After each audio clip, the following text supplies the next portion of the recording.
أعوذ بالله من الشيطان الرجيم. بسم الله الرحمن الرحيم.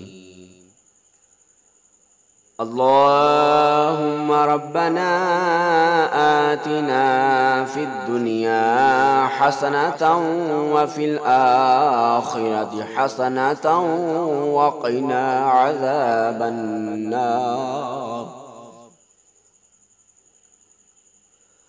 اللهم ربنا آتنا في الدنيا حسنة وفي الآخرة حسنة وقنا عذاب النار.